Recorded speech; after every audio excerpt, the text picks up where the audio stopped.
আচ্ছা, এবার আমরা চিত্রের মাধ্যমে দেখাবো। এটা ধরি ভূপৃষ্ঠ।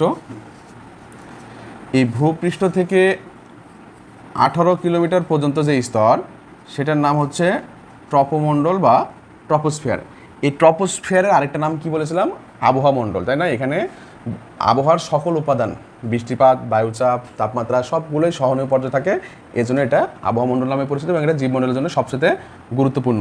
এর শেষে একটা বিরতি অংশ আছে, যেটার নাম হচ্ছে ট্রপোপোজ বা ট্রপোবিরতি। ট্রপোবিরতি। আচ্ছা, এখানে কি বললাম? সাধারণ বিমান চলাচল করে। সাধারণ বিমান চলাচল করে, কারণ এখানে বায়ু স্থির থাকে। এবার এই ট্রপোবিরতি থেকে 80 কিলোমিটার পর্যন্ত যে স্তর, সেটাকে কি বললাম? স্ট্র্যাটোস্ফিয়ার বা স্ট্র্যাটোমণ্ডল। আচ্ছা, এই স্ট্র্যাটোমণ্ডলটা কয় ভাগে বিভক্ত বললাম? 2 ভাগে বিভক্ত। শুরুতে আছে ওজোন স্তর, এরপরে কি আছে? মেসোস্ফিয়ার। আচ্ছা, এই ওজোন স্তরটা কত? 20 থেকে 50 কিলোমিটার পর্যন্ত বিস্তৃত। আচ্ছা, আর মেসোস্ফিয়ার হচ্ছে 50 থেকে 80 কিলোমিটার পর্যন্ত বিস্তৃত।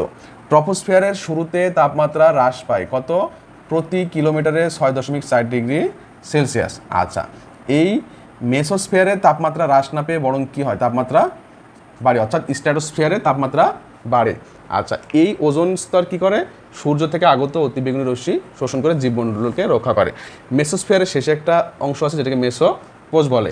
এই স্ট্র্যাটোস্ফিয়ারের শেষে একটা বিরতি আছে যেটাকে বলা হয় স্ট্র্যাটোবিরতি। স্ট্র্যাটোবিরতি। এখানে জেট বিমান চলাচল করে।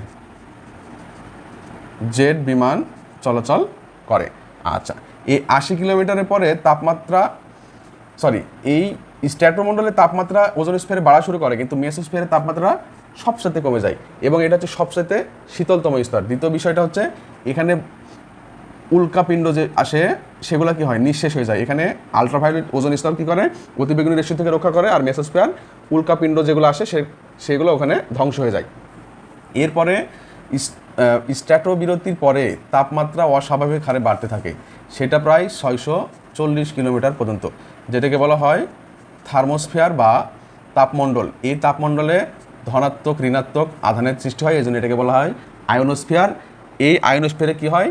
বেতার তরঙ্গ প্রতিফলিত হয়ে ফিরে আসে। আচ্ছা, এরপরে থার্মোস্ফিয়ারের পরে যে অংশটা আছে সেটার নাম হচ্ছে এক্সোস্ফিয়ার। এক্সোস্ফিয়ার, এই এক্সোস্ফিয়ারে গ্যাসের পরিমাণটা খুব হালকা অবস্থায় থাকে। তারপরে মূলত কী থাকে? অক্সিজেন, হাইড্রোজেন আর হিলিয়াম।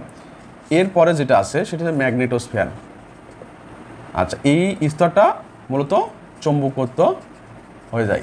আচ্ছা, শর্টকাটে যদি আমরা দেখাই, এই চিত্রের মাধ্যমে দেখাতে পারবো। এই ছিল আমাদের বায়ুমণ্ডলের স্তর বিন্যাসের ক্লাস। এইটা লিখিত আকারে আসুক, এমসিকিউ আকারে আসুক, দুইভাবেই আমরা বর্ণনা করতে পারবো। অনেক তথ্য আছে। আমি এইটার সম্পূর্ণ লেকচার শিট গ্রুপে, আমাদের যে জিও গাইড গ্রুপ আছে সেখানে আমি আপলোড দিয়ে দেবো। সেখান থেকে তোমরা খুব সহজেই দেখে নিতে পারবা।